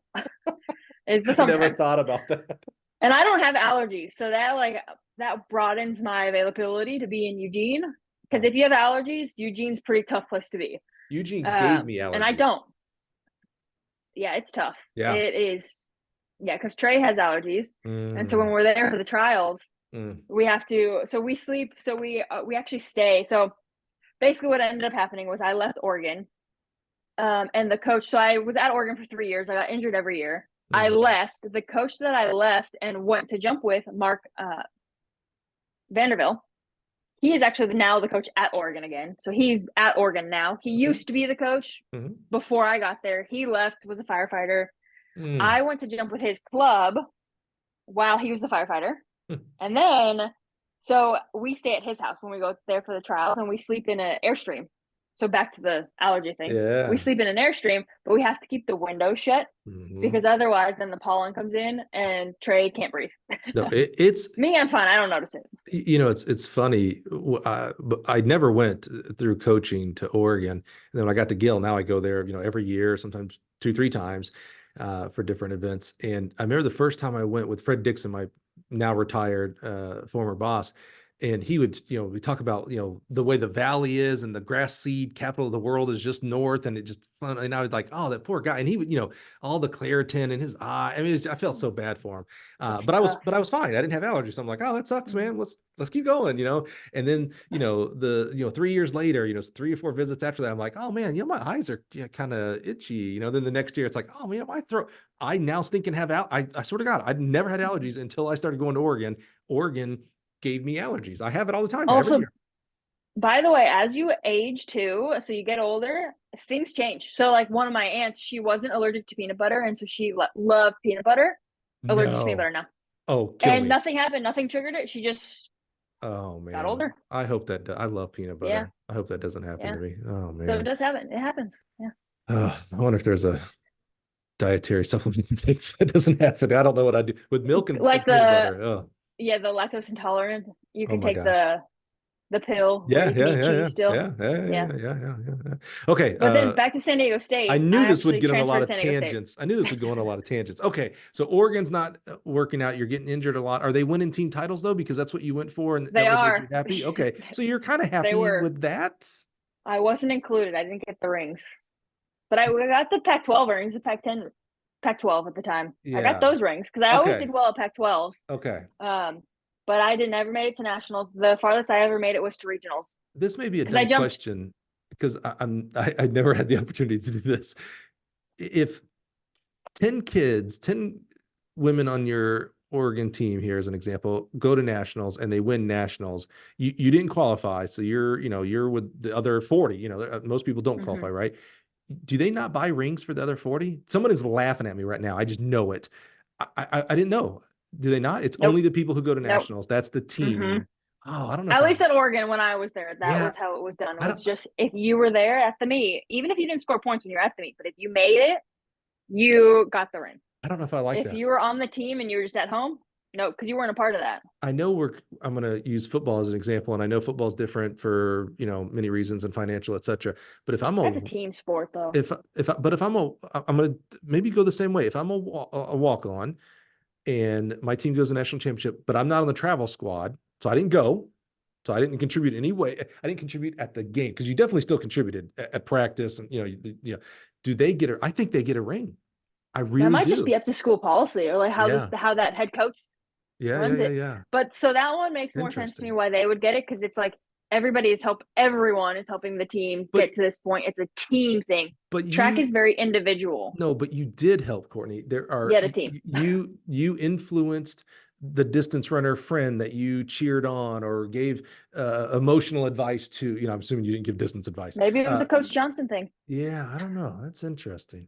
Okay, I was there the uh, year Melissa Gergel won NCAAs though. So at Oregon. at Drake. Mm-hmm. Oh my God, Yep. that memory is seared, and I loved that meet. I was there. We kept getting interrupted with lightning, if I remember correctly. It was Yep. her and Tina Sutej. Is that how you pronounce her last name? Mm-hmm. Battling out. And there's a third one. I can't remember who she was, but I remember Tina was supposed to win it. I feel like it was Katarina, Maybe maybe. no, it was Katerina. Yeah. Stephanie D. Yeah. Mm-hmm. Uh, yeah, Melissa was not supposed to win, Nope. and battle it out in the darkness. The lights were on the stadium, but it was Yeah. pitch black, dark night. Oh, I still remember in the hallway watching the actual jump and being so happy for Harry and stuff. Oh my God, or not Harry, being so happy. Jenny. Jenny, that's it. Yeah, yeah. It was just amazing. I don't know what that is. One of the, I don't have many Yep. core memories. That is a core Oh, because it was a memory. crazy meet. Yeah. Yeah. Crazy, crazy, crazy, crazy. She had Okay. 440 or 445 to win that. Yeah, no clue. I don't remember all that stuff. I'm sure Melissa would tell like, no, it's 441 or whatever, Something Um, that nowadays probably wouldn't even make it. but But it's still, no, that's how yeah, much women's pole vault has yeah, evolved. that's true. That's true. Okay, so you now transfer back home. You go to San Diego State. Yes. Why now go closer to mom and dad? Because that was kind of the excuse I used when I was leaving the team was I need to go home. Um, That's and fair. I mean, it was back to the sun. I've been friends with Coach Fox, Rich Fox, for years. So in high school, I grew up going to their Friday night light meets. Like Mhm. I was just always around Coach Fox. And so he basically just took me onto the team. I no longer had a full ride anymore. I got books when I went to San Diego State. But at that Wow. point, I basically was just trying to not throw away my pole vault career because I had gotten really depressed. I hated pole vault, didn't want to take off. Um, Hey, this is a and yeah, let's use this as a lesson. That's interesting, Kortney. And we certainly have some athletes that listen, but the bulk of the audience is coaches, and I think this is important for coaches too. How did you handle, I always say ego is not bad. Bad ego is bad. How did you handle your ego, your self-worth, etc.? You're the celebrated vaulter coming out of high school. You get the ride that you wanted for the car, and you get the school you wanted. Things are go. I have to imagine summer going into your freshman year of college. Man, Kortney's world is pretty nice. I'm going to oh Oregon, yeah, going away to school. I'm joining the Oregon team, blah, blah, blah. And maybe the first injury, like, oh, that sucks, but okay, no big deal. Everybody gets hurt. yeah, And then the second, third, whatever, injury. And now you transfer back home, which could be a positive, but generally is not like, going back home. You go from full ride to books. You go from Oregon to San Diego State, and I'm not poo-pooing San Diego State because it is gorgeous, great vault school. Oh but yeah, it's great. not Oregon in the overall scope. I'm not talking about track and pole vault, just overall. Yeah, How did you handle like that's a I don't want to say demotion because you're still a scholarship. I mean, that's a no, mix, it right? is. But It it's yeah, different. How did you handle that? There's a lot of sadness, depression that could come on board with yeah, that. yeah. So I mean, I needed to leave Oregon. It was not a good situation for me. Like even my roommate. So my roommate actually is the NCAA champion in the 800. So that was tough. Thankfully, we did other events, so it was fine. Mm, But it was like she's off traveling for these meets, like doing really well, and I'm at home, just sitting there, like, well. But she could tell that I was not happy. Like she would watch me at practice, and I was crying every day. Didn't want to be mm, there. And so basically, I knew that I needed to leave. So I was okay with leaving. Because it was not the environment for me. It was a pretty bad environment for me pole vaulting there. I mean, also from 72 and sunny to 45 and rainy every day. That's pretty tough.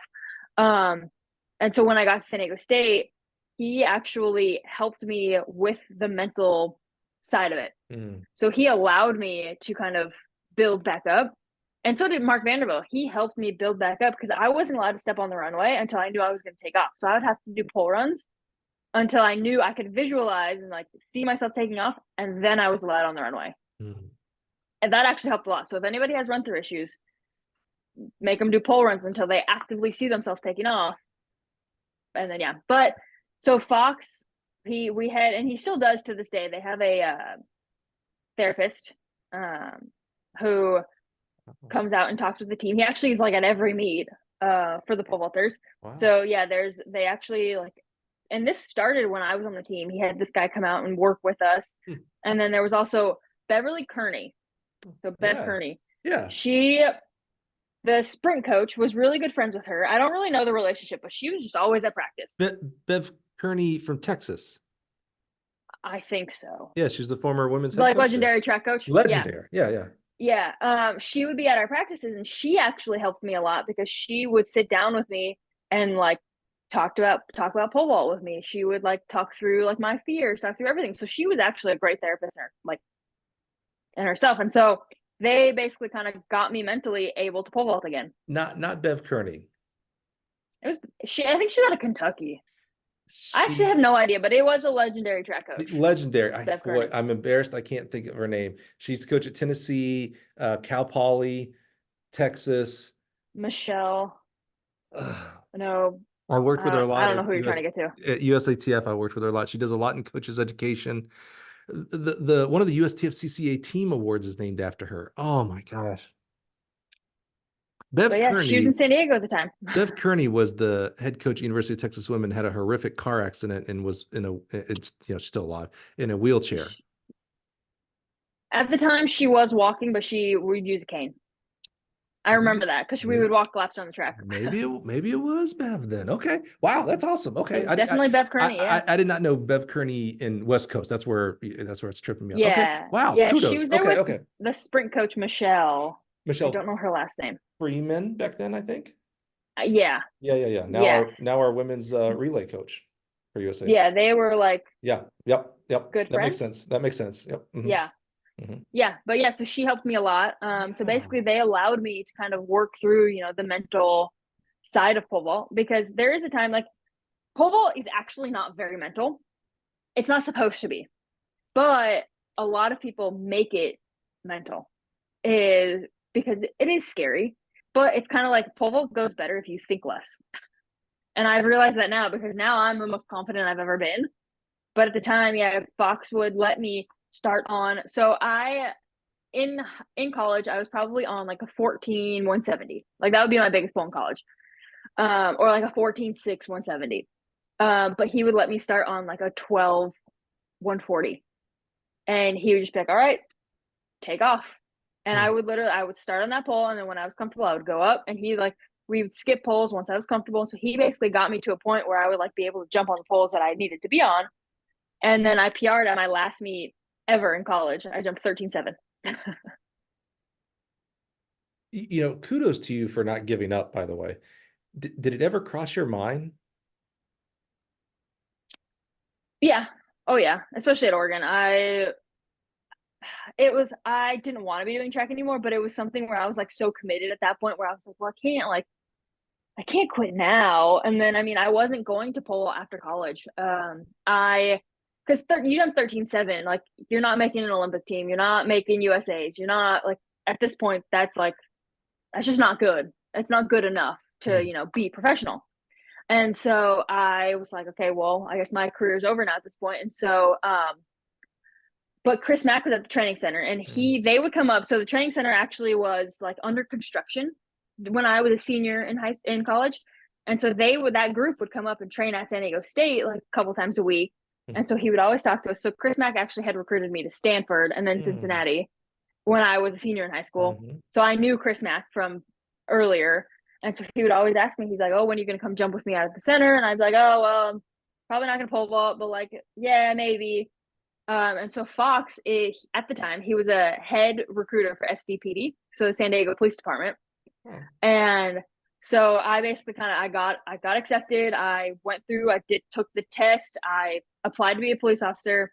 I took the test. I passed the test. I did the physical. I passed the physical exam, where it's like you have to do this like running course within like 3.5 minutes, I think. Did you just crush everybody? No, because I squatted heavy the day before. So you had to give yourself a handicap for it. So I get it. You didn't want to hurt their feelings. I get it. Because it's this test where you have to run up, like you have to touch every single stair up like 5 flights of stairs. Oh. And then on the way down, you can skip steps, but then you have to go jump over a 6-foot wall. You have to carry a body, like drag a body, which it's a dummy, of course. Yeah. And then you have to like sprint around like a certain thing. So you have to do all of that within, 3.5 minutes. And I probably completed it in like 2:45. I don't know. But still, I was not setting any records. I was just happy to pass. Yeah. Because remember, I'm not a distance runner. Right. Yeah, it's clear. Right. We got that. So you were going to be a cop. I was going to be a cop. And then the next academy started 6 months later. And so then I was like, well, okay, I might as well just I don't really know what I'm doing. So K-Mac was like, well, why don't you you have 6 months, come and jump with me for the 6 months. So I was like, okay, why not? I'm not doing anything else. And within that first 6 months, I jumped 14. And then I was kind of like, okay, well, and which actually thinking back about it, I don't think Fox ever called me to come to the academy. I don't remember ever getting a call being like, hey, are you coming back for the academy? I swear I don't remember that. I think Fox just realized I was still pole vaulting and then just was like, she's not doing this anymore. Because then in that first year, I jumped 14.6 with K-Mac. Wow. So I PR'd by a foot in that first year that I was jumping with him.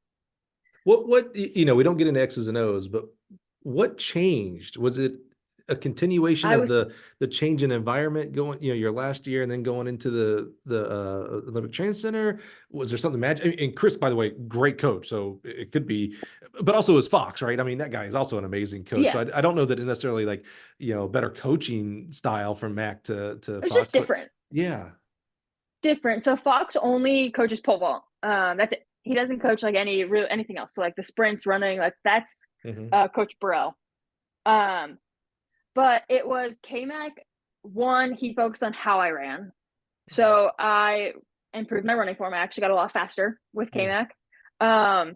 My confidence was already pretty high, but it was because I was now pole vaulting for myself and I wasn't pole vaulting to score points for somebody else. It was Interesting. now pole vaulting because I want to still be doing this. It Yeah. wasn't like I have to do it. So It's it's kind of like, well, if interesting. you're gonna do it, you might as well be good at it. It's interesting because your initial motivation was score points for the team. And now it's like, yeah, That that's didn't not me. work. We're built different. Yeah. Yeah. Interesting. So Yep. what happens when you jump 14.6 versus when you jump 13.6 as far as like opportunities and expectations and Well, not much. okay. No, I mean, I really thought there'd be like some world difference here. no, no. 14.6 is just kind of like, okay, cool, high five. Like you jumped high. Nothing really changed. I mean, I got into meets, so like I got into like direct relays, like stuff like that. Like I got into like meets because yeah, you jump 13.6 and they're kind of like, we're not really gonna like, put you in a Mount Sac, like the elite section of Mount Sac. Right, Like, right. so I mean, that was a change was I got into meets. And then actually, so then the next year I jumped 15 feet. And once I jumped 15 feet, that's when things changed. That Oh, was okay. when I That got an agent. got it. Okay. Yeah. So it was like for females, it's typically that 15-foot barrier. Okay. That's when like you get to start traveling now and get your travel paid for pole Got it. vault. Okay. Now I think it might be a little bit higher than 15 feet just because like a lot of Yeah. people seem to be doing that now. Probably naturally So it's like progresses, you right? jump 470 now. So yeah, so that was I jumped 15 feet. Jeff Hartwig calls me and he was like, "Hey, we want to work with you." And I like was like, "Yeah, let me talk to my parents about this." And I'm like, "Oh my god." I like had to make him think that I was thinking about it, of course, which he probably knew exactly what I was doing, Yeah, yeah, playing yeah. the game. Yeah, he's heard that And before. then I Yeah. called him. Oh yeah, I called him back probably 20 minutes later. It was like, "Oh yeah, I would definitely love to work with you." We've talked about our choices and Yeah. So yeah, so I signed with Doyle. yeah. So Doyle Management Yep. that's who Jeff works with. Right. So which actually Jeff was the pacer guy for a long time. Yep. Mhm. Because kind of still is. Yeah. Um, Yeah. but yeah, so I work with Jeff. He helps me out a lot. Even to this day, he still helps me.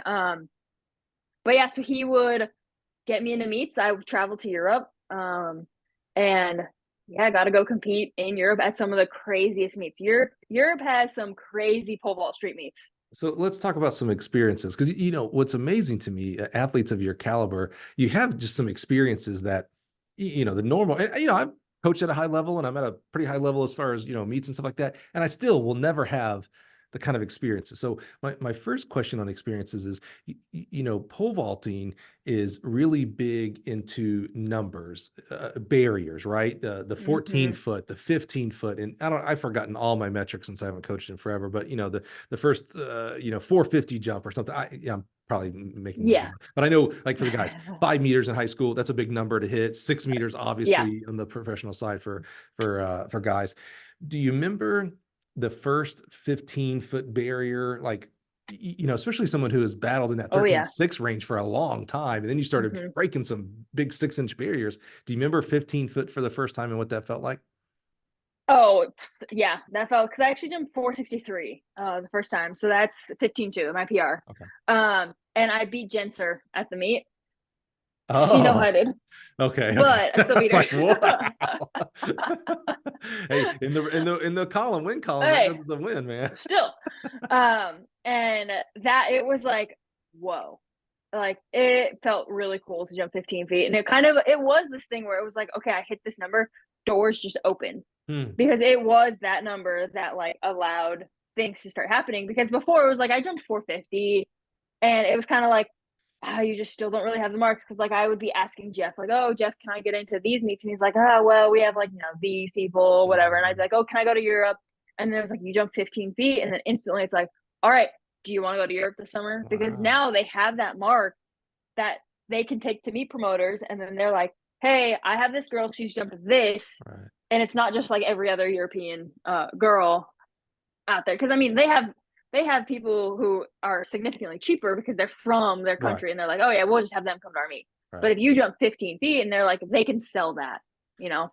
So So yeah, speaking of going to Europe, it's one thing to go, and this is not in order. If you go to your state meet, that's a big deal. It really is. When you look at all the kids in your state, whatever state you're from, California here, mm-hmm. all the kids that participated in track and field, this many, a very, very small percentage actually made to the state meet. That's a big deal. Mm-hmm. When you go to college, if you make it to nationals, that's a big deal. You think about all the people that do your event and do track, a very, very small people go there. Mm-hmm. The number of people that actually go beyond that is a very, very small fraternity. That's why I always make a big deal of, like, if you make it the Olympics, like that is, I mean, you're talking about that is small. smaller than a pinhead of people that go. That's why we had Jeff on the podcast a couple seasons ago. And it's like, Jeff, it's one thing to make one Olympics team. You made two. Again, your fraternity is like you and like one other dude, basically, it's just really small. So Yep. do you remember, you grew up, I almost want to paint this picture of, like, you grew up in, middle of nowhere, but you grew up in San Diego. That's a big town, but you grew up in San Diego. Maybe as you were in your senior year and you're getting courted by all these different schools, maybe you started thinking about, like, oh, maybe I could be a professional and go to Europe. I don't even know if you would know that as an 18-year-old girl. When you got into college, though, and, things started regressing with with the injuries and stuff, maybe that dream felt like a dream. Like, this is not I'm never going to be able to make it. Yeah. So post collegiately, you start jumping and jumping high, and now it becomes available. Do you remember that first time of, like, whether it was Jeff or someone calling you saying, hey, we're going to fly you to Latvia or wherever, like the first, like, oh, you're going overseas. Like, do you have a passport? We're going overseas. Do you remember that?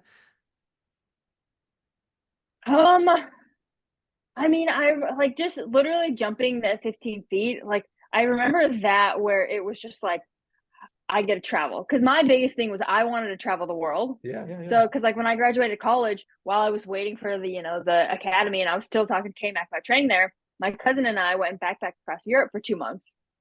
Oh, okay. Wow. And so doing it for, personal travel is like fun. It's like, okay, like you get to go do things and you can, experience things. But then it's like, well, now you got to go travel for pole vault. Like you have to, carry your entire bag like to Europe with you, which is a hassle, by the way. But it was just kind of like one of those things where I just remember being like, I get to travel the world to pole vault. Like pole vault has opened so many doors. It's allowed me to go to so many places. Because I mean, okay, when we traveled for that 2 months, we went to a lot of countries, but then pole vault allowed me to go to a lot more countries. Wow. Paid for. Yeah, exactly. I'm also very frugal. Yeah, it's a big key. Yeah. Am I laying out money, or are you laying me money? Yeah, exactly. Exactly. Yeah. So it was like, as long as I could break even on the trip, yeah, that was pretty much all I cared about. Was just, if I can break even and like make enough money with, travel fees, appearance, prize money, then I was like, I'm all in on this. And I don't remember really the feeling. I just remember being like, I get to travel the world now. Like that was like cool. So you have done this for many, many years now. You've gone to a lot of different places, a lot of cool places. You mentioned, there's some crazy pole vault meets in Europe. What's been your, not, the simple question is, what's been your favorite, et cetera, et cetera. I've already got an answer. I want to know the opposite, actually. I'll let you tell your favorite story too. Oh, I got the worst one too. Yeah, kind of worst, odd, like, oh man, I was jumping against a chimpanzee or something. I don't know. It's overseas. I have no clue what they do over there. Give me both, and you can go in whatever order you'd like. Okay, so the best one was Yakram. Okay. That's in Germany, and so it's in Germany. The town is actually named Yakram. Okay. But it is also like I guess maybe just because we're Americans and it's a small town in Germany, we just call the meet Yakram. Yeah. I mean, I guess that is the name of it. But that one is a beer festival. It is one of the coolest meets. They get the entire town. It's like a town of maybe like 2,000 people. 4,000 people show up for this meet. Like maybe not that many, but everybody's coming out for this meet. Wow. It is, and it's been going on for years. Is it a track meet or a pole vault meet? Because that's just pole vault. Yeah. Okay. Yeah. Mm-hmm. So it's actually, the facility is like for a soccer team, but then they have like 4 lanes of track specifically for pole vault. Because this guy, he just was trying to come up with a fundraiser, and he was like, let's do pole vault. And so they just started this thing, and it became this pole vault street vault that they have. And it is, like I said, it's a beer fest. Like the whole crowd's out there drinking beer. Like they're still out there. If it starts raining, they're still there. The crowd sticks around and they get into it. Yeah, They are clapping. It's a pretty cool environment. that's And if you cool. ever travel and you want to see a pole vault meet, that's the one I would highly recommend because it's a crazy environment. That's cool. The worst one, I didn't actually jump at it. So technically, I don't know if I can really say this is my answer, but I was supposed to. My poles just didn't show up. Yeah. But it was this meet in Belgium, and it was a small meet. Like there weren't really that many people around, and it was a whole track meet. But the front buns of the pole vault pit came out not even past the box. So it was one of those Old meets where it school. was like you looked at it and you're like, I don't want to jump there. Mm-hmm. So thankfully, I ended up not having to jump there because my It, poles didn't show up. yeah, I don't know how you vaulters do it. I'm surrounded by pole vaulting, with we always say if it weren't for the event of pole vaulting, Gill would be a lot smaller, right? Because poles and pits and vault boxes and training aids, and I mean, there's just so much for this event. It's really Yep. quite unique. But the most unique thing to me, as the outsider, I'm not a pole vaulter at all. I when when we recruited that 9-foot girl down at Troy, me and one of my other assistants, Chris Baptista, who's also been on the podcast. We kind of played around with it and with telling her to do this, do that. We had no clue what we were doing. We dismissed her for the day, and me and him were like, we were best friends. We still are, and we were like, come on, man, let's try it. And I still remember, I probably ran 6 feet. I did not run, wasn't taking a full approach here. But I remember Yeah. putting the pole in the box, and my feet got, I'm gonna say 2 inches. My feet barely left the ground, and I was like, nope, nope, nope, nope, never again. I've never done it since then. No, no Mm-hmm. way, no how. So I don't know how you guys do any of this stuff. The thing that boggles me the most is it's a hassle to travel with a shot put. It's a hassle to travel with javelins. It really is. Ask Tim. Your vaulting poles. No one wants to take them. No plane wants to take them. If you do find a plane that takes them, there's still the hassle of the bus ride, the car ride, the Uber ride, etc. I mean, it's so difficult. Oh yeah. Trey's actually been having to deal with this a lot more since he jumped 582. He is traveling to Europe now. So it's funny because you'd think, jumping 582, you're like gonna be sponsored, gonna be able to travel the world, like get paid, like and make money. No, there are a lot of guys jumping 582. He is still unsponsored. Um, he still has to pay for his poles. Mm-hmm. But he gets to travel. So he does have the opportunity to, since he is willing to just go to Europe and figure it out, and a lot of times, actually, if you jump 14 feet, you can just show up in Europe. Like I went and traveled with Trey to Europe. He wasn't jumping in Europe. I had finished my season. I was done. Just went to go hang out with him. I jumped in 2 meets just because I was there. Hmm. And they paid me because they were just like, well, we don't have any girls. Like if you're here, will you jump? And I was like, okay.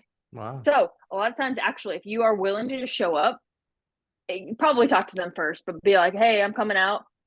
They'll let you in their meet because Huh. there's a lot of small street vaults in Europe. But anyway, that's besides the point. So like, Trey's going over there. He's going to Europe. He'll probably go to Europe this outdoor season again. And so he's had to deal with it. And there are a lot of airlines who they do not take poles anymore. So like even Mm-hmm. Southwest got a little more expensive now. Mm-hmm. Thankfully, we're out of Phoenix, so we can cargo our poles Right. because you can only cargo if they have a cargo facility. Uh, So you can't cargo your poles. Like, so when we travel to Des Moines, Iowa, you can't cargo your poles there because Des Moines does not have a cargo facility. okay. Yeah, yeah. So you can only go cargo to cargo. You can't just send them wherever. But then like traveling over to Europe now, United doesn't take poles, Delta doesn't take poles. American supposedly does, but they'll give you a hard time. But Icelandic Air, they do, and Finnair. So my other high school coach, so I was coached by Mike LeBeau and Mike Johnson. So if anybody remembers Mike Johnson, he would basically yell down the runway his steps. He would count out loud, and he took off double leg. So he was like significant double leg Superman, like jump. Yeah. He was also one of my high school coaches because he was training with Mike at the time. So he would help me out whenever Mike couldn't be there. He lives in Iceland. So now when you fly Iceland Air, you have to go through Iceland. So if there's ever a reason why Trey needs to have a layover, like just the layover is too quick, and so he has to stay there for like a little bit extra, he goes and he'll stay with Mark Johnson in Iceland. So if any pole vaulters go to Iceland, Mark Johnson, hit him up. That's one of the things. It's its own culture. The vaulting, the community, the network is extreme. I think it's extremely unique. I think there's some of it in the throws community. Some, I learned from Tim. The Jav community, because you're talking about very small niche communities. Not everybody does it, Yep. Especially at that level when you start talking about 80 meters plus and things like that. The vault community is very like you had no problem. You're on a national podcast here saying, "Hey, if you're ever in Iceland, Mark Johnson," and I would be willing to bet Mark Johnson would love it. Yeah, that's what I'm saying. Mark, I would be like, Kortney, why would you tell everybody to call me and come to my house? I guarantee you, Mark Johnson's like, yeah, cool, man. If you're ever in town, man, you're a vaulter, sure. Come on in. We'll take care of you. Yep. It's so unique. It's really. He'll at least give you a ride. Why? You've done other events and you've been around other high level event athletes. What makes that community, that culture of vaulting so unique, so different? I think because it is so tough and we all have our own challenges, that it's not necessarily like, yeah, we want to beat each other, of course. Like I want to be the best female, but it's like we're all trying to do the exact same thing. So we know how difficult it is to travel with a 15-foot bag. So if Emily Grove is coming down to jump in a meet in Tucson, I'm going to go pick her up from the airport because it's going to be, she can't get an Uber. Like she would have to rent a car. So it would just be so difficult for her and expensive.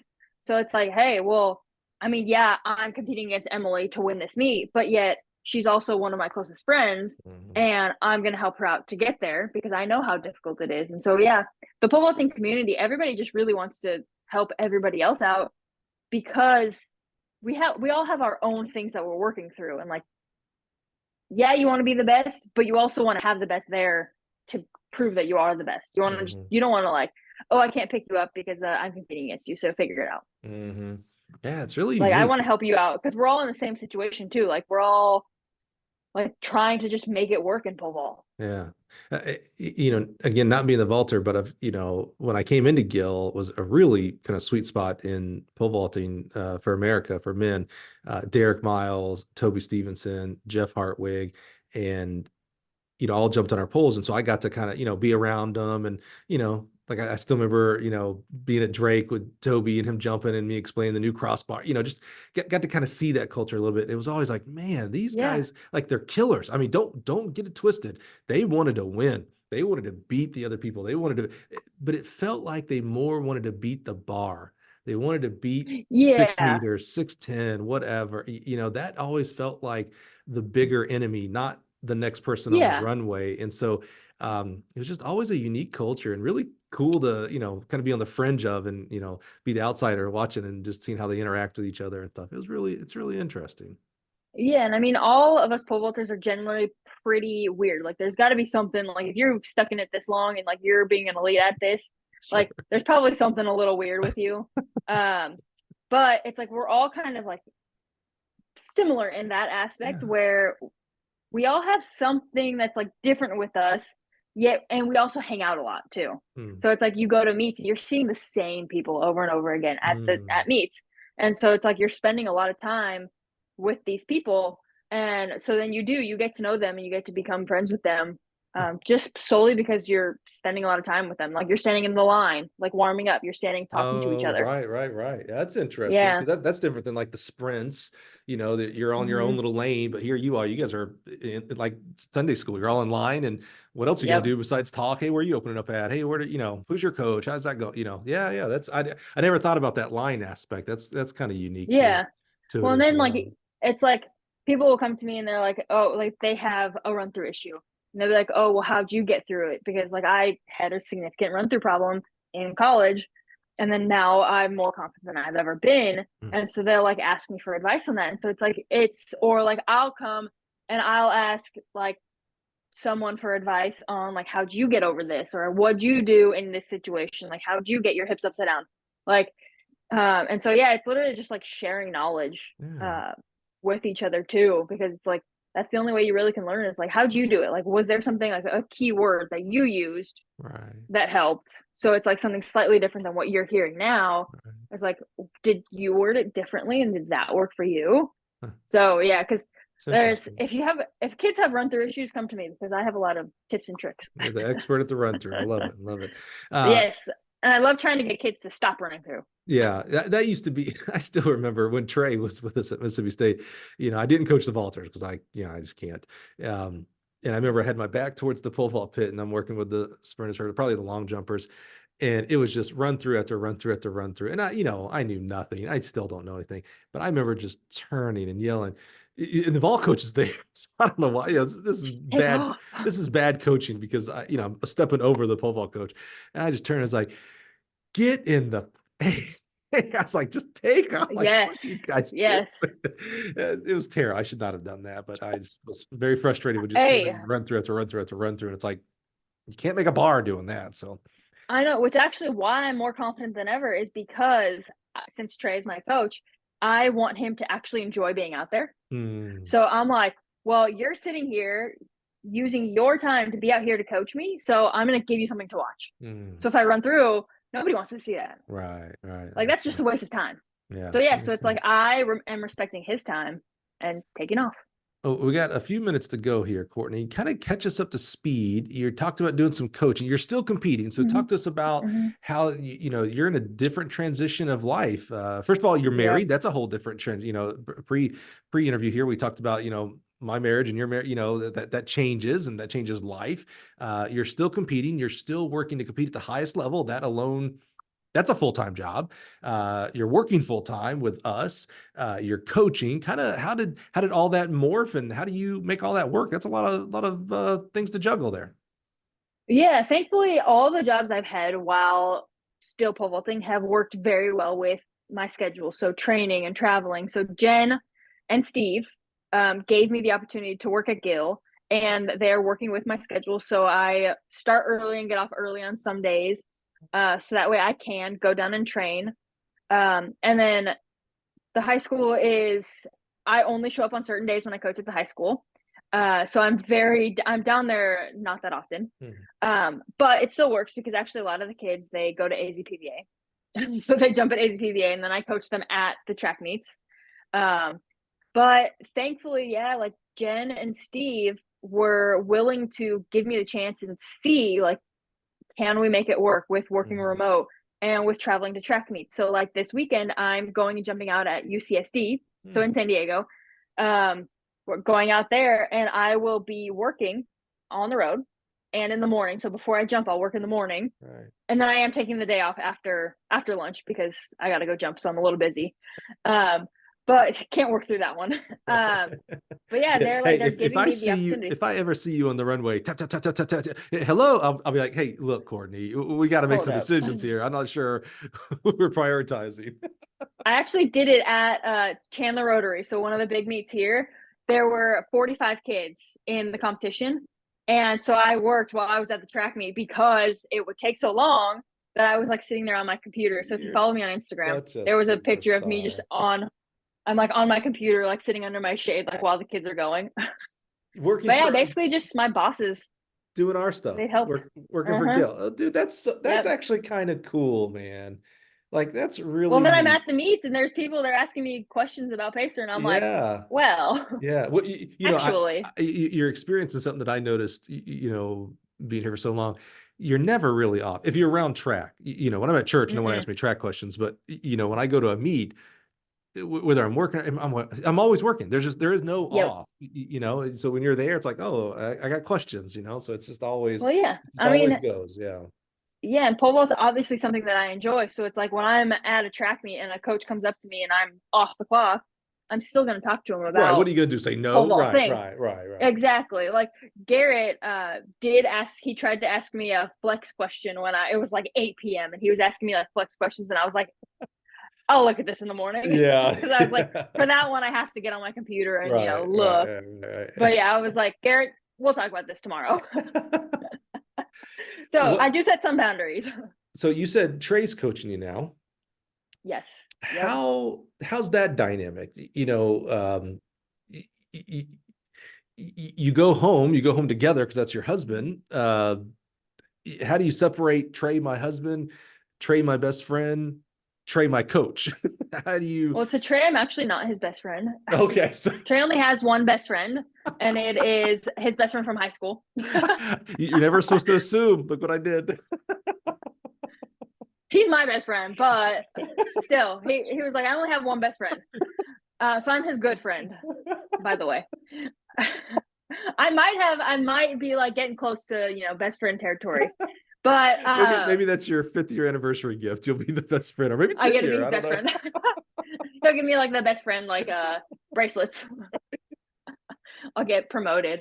But actually, so it worked out because, so like I said, my ex was a pole vaulter.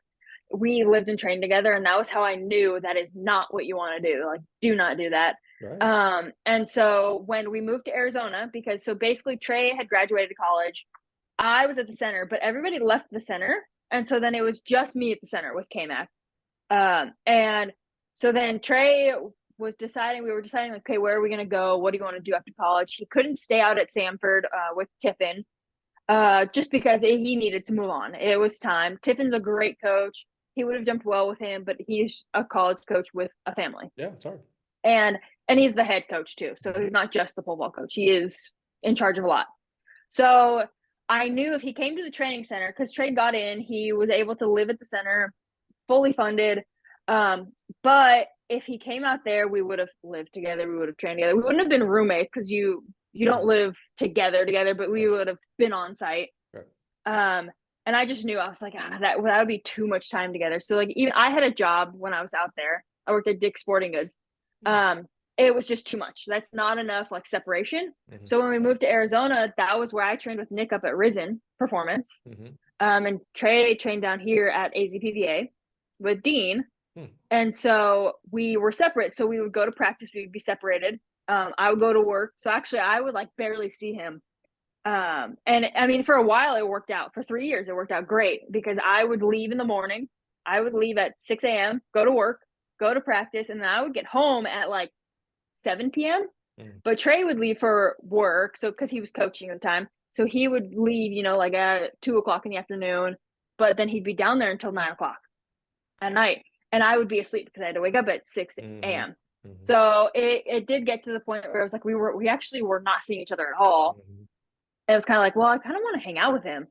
And so then, even now, like, even though he is my coach and I coach Olympic weightlifting down at AZPVA, so I'm down there a lot, all the time. We don't really like, he coaches me, but then he goes off and he's like working on something at the facility, or he'll go down there early, which actually he did. He just left to go down there to work on something because they're installing turf right now.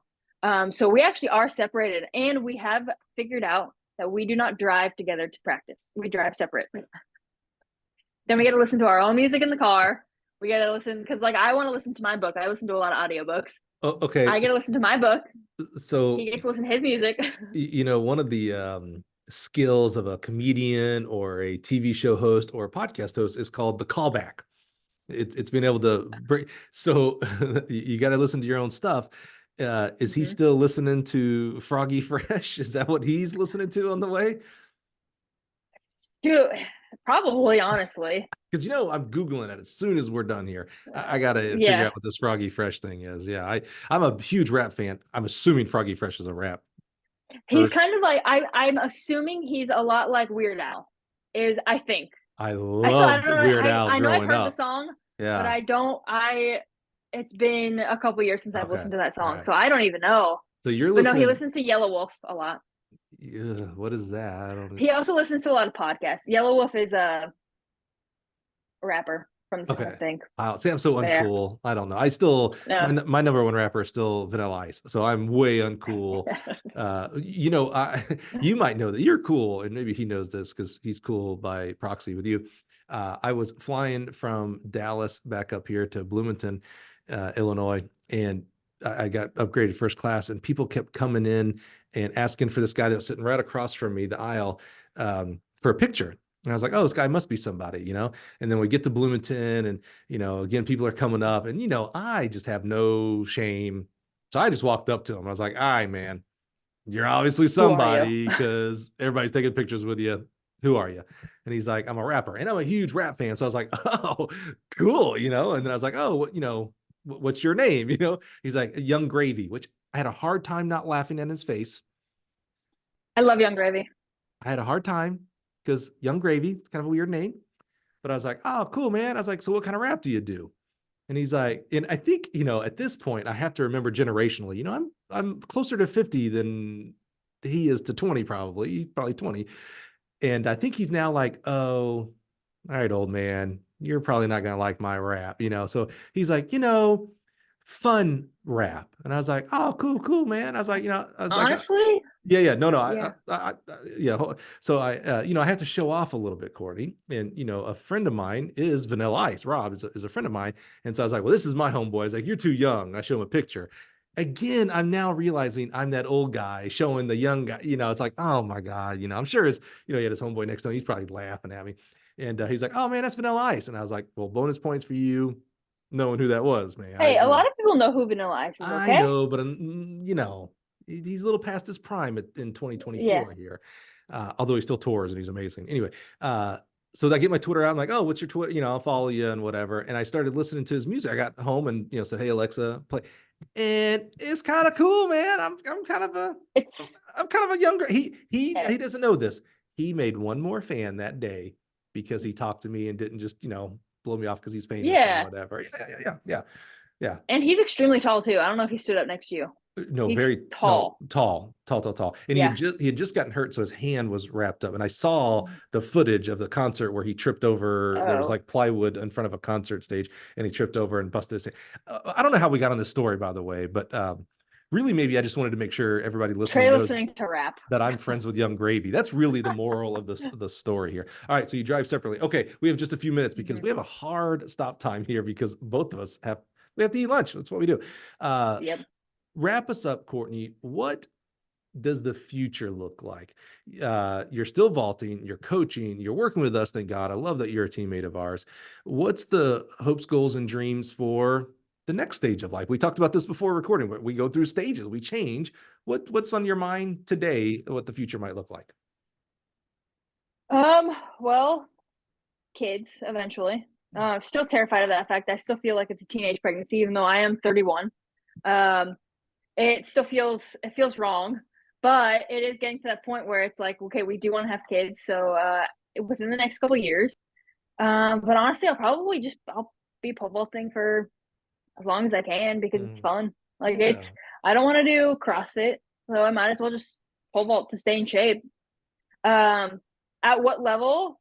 I guess we'll see. I mean, obviously would hope to jump as high as I can for as long as I can. Right.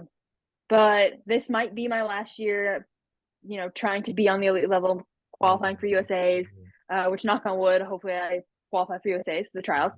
But I mean, I guess we'll just see. Otherwise, I will be involved in pole vault. Hence, also why I wanted to work for Gill was because I wanted to stay in pole vault for as long as I could, and stay connected to it. So that was urgent. That's why I got you guys to hire me. Yeah. So I'll be in pole vault for probably forever. Yeah, we talked about the culture of pole vaulting, and you've certainly made this event your culture. We talked about everything. Your freaking dog's named after a pole vaulter. I don't know how much deeper you go than that. So and what's cool about this, and I think it's unique to track and maybe some other sports, but definitely to track and even pole vaulting is, it can be a lifelong thing, right? There's we always need coaches and good coaches. We always need great people here at Gill, even athletically, whether you do it as something that's my hobby, that's what I do, or you want to keep competing. There's competitions all the way through. I've worked with 100-year-old pole vaulters before. So, Yeah. that's there. So I really bless that, and really bless, just you and Trey. You're at a really interesting time of your life. You're going to look back, 20, 25 years from now, like, man, how did we do it? What were we thinking? What were we doing this and that? Why didn't we do that, et cetera? You're both, you know, uh, from the outside, having the times of your life, you're doing what you love. Mm-hmm. And you're Oh doing yeah. it, and you're doing it with someone you love. I mean, I'm not sure Yep. that just feels like an extra like boost to the whole genre of pole vaulting. It's like, oh, I do what I love. Oh, guess what? I'm, he's my best friend. I'm not his best friend, but we're doing it together. I'm doing it with the person I love, so that just seems really Yeah. like really cool. And I think you'll look back and realize how special Yeah. this time frame it is for you guys, and you'll continue to make that special. Yeah. So just blessings to you guys, blessings as you work to grow a family. If you want 2 kids, I got 2. I'll gladly give you mine. We'll just jumpstart you. I'm Hey, terrified. skip the. I'm terrified of them now. So Yeah. you can have them. They don't listen, so I don't have to say I'm sorry or anything like that. They ain't listening to my show, but just excited for you, Kortney. As you continue, what a career. I mean, how many people are vaulting at such a high level at this age? I mean, really, it's a few. You narrow it down every year. So to be able to do that, Yeah. be lucky with injuries now. I mean, especially after coming through a lot of injuries, Yeah. mentally, financially, socially, your family support and friend support, and now husband support, things like that. It's really amazing. And so we have you on the show here because we just want to say thanks. I mean, even if you weren't working officially for us, full time, you've always been a great supporter of ours, all the way from high school, all the way through today. We always enjoy supporting you and serving you, and listening to you and hearing your feedback, and just talking with you at meets and seeing you at meets and things like that. But it is a little extra special with you, officially being on the team.